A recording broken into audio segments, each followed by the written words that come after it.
Y20 model आहे. त्याच्यामध्ये काय प्रॉब्लेम, कधी मोबाईल चालू होते, कधी बंद होते. तर ह्याचा फॉल्ट बघितला आपण.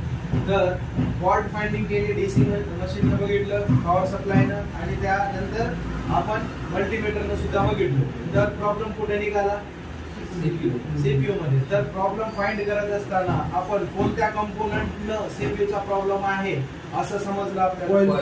कॉइल. कारण कॉइलचे जे कार्य आहेत ते कार्य प्रॉपर करत होती का, ती स्टेबिलिटी होती का त्याच्यामध्ये, तर नाही. तर एक कॉइल, या ठिकाणी बग कॉइल लावलेले आहेत पॉवर आयसी कडे. बघा इथे सगळे बग कॉइल्स लावलेले आहेत.